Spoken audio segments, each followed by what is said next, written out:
So what happens when you're right in the middle of your prayer, in that moment of connection, and something unexpected happens? It's a question a lot of us have, right? Well, Islamic law actually gives us this incredibly detailed and, you'll see, really compassionate way to handle it. Let's dive in. I mean, we've all been there. You're in a state of deep focus, whether it's prayer, work, or a really important conversation, and bam, your concentration is just shattered. It's a universal feeling, and that's exactly the kind of real-life situation we're going to tackle today. Okay, so here's the game plan. We'll start by figuring out what kind of interruption we're even talking about. Then, we'll get into the general rule and how to actually apply it. After that, we'll explore the finer points. When should you just restart? When do you have to? And finally, we'll touch on some really interesting special cases. First things first, we've got to be super clear about the kind of interruption we're discussing. We're not talking about, your phone buzzing or the doorbell ringing. This is about something very specific that happens within the body. The key phrase you need to know is sabq al-hadath. And what it means is an involuntary impurity that happens to you, completely without your control, during prayer. Think of something like a sudden nosebleed or, passing wind. This is the specific scenario that all these rulings are built around. So this happens. What's the default rule? Do you just throw in the towel and start all over again? Well, the answer might surprise you. It's based on a principle called al-bina, which literally means to build or to continue. And the basis for this rule comes straight from the Prophet, peace be upon him.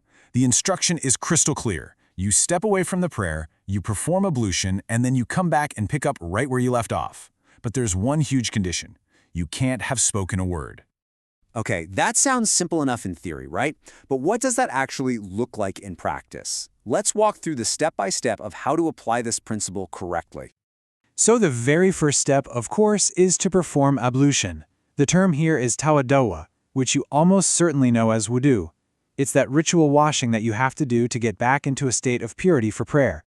Now this is where it gets really fascinating, because the procedure actually changes depending on your role in the prayer. If you're praying by yourself, you've got some flexibility. You can go back to your spot or just finish right where you did your wudu. But if you're in a congregation, both the follower and the imam must go back to their original spot to keep the lines intact. And the imam has a special duty. They should actually appoint someone to take over and lead the rest of the prayer. But, and this is so important, this permission to continue is not a free pass. You can only do what is absolutely necessary to perform ablution. So walking to a tap is fine. But any extra stuff, like deciding to draw water from a well or walking over to a whole different building, that invalidates the prayer. If you do that, you got no choice but to start over from scratch.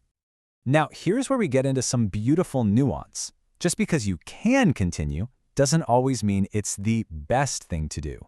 This brings us to a choice between continuing, or al-bina, and starting over, which is called al-istinaf. So when is which one preferred? Well, for someone praying alone, it's actually considered better to just restart the whole prayer. And the wisdom behind that is to keep the prayer completely pure, to avoid mixing it up with non-prayer actions like walking around. But for someone praying in a group, continuing is preferred. Why? To preserve the incredible virtue of praying together in jama'ah. Okay, up until now we've been talking about minor, involuntary things. But what if the interruption is, well, more severe? There are definitely some cases where continuing just isn't an option on the table. The rulings are very specific here. There are 3 severe conditions that absolutely require a full restart of the prayer. Things like fainting, a temporary loss of sanity, or having a wet dream during the prayer. In these cases, once the person is able, they have to begin again. So why the different rule? It all boils down to the level of purification needed. See, the permission to continue, to build upon your prayer, is only for situations that require a minor ablution, or wudu. These more significant events, they require what's known as ghusl, a major ritual purification, or a full bath. And that allowance to continue just doesn't extend to cases that require that higher level of purification. Makes sense, right? All right, let's wrap this up with a couple of special cases that really add some more layers to these rulings. We'll look at what happens at the very end of the prayer and what the ruling is for doing something on purpose. So, imagine this. You're at the finish line. You've completed the final sitting, the tashahhud, and the only thing left is to give the final greetings. If an involuntary impurity happens right then, the rule is beautifully simple. You just go perform ablution, come back, and give the final salutation, the taslim. That's it. Now, get ready for a serious plot twist. What if someone intentionally breaks their purity during prayer? You'd probably assume this completely destroys the prayer, right?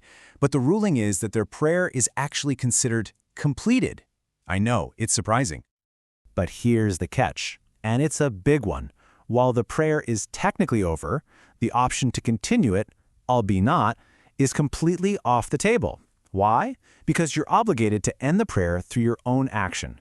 By intentionally breaking your purity, you've fulfilled that obligation. You've ended the prayer. It's a really fascinating legal distinction. So, when you step back and look at all of this, what's the big takeaway? It's that these detailed rulings show us a legal framework that is so deeply practical and compassionate. It recognizes that we're human, that unexpected things happen, and it gives us clear, graceful ways to handle them. It's a system designed for our real lives, not just for some unreachable spiritual ideal. Thanks for exploring this with me.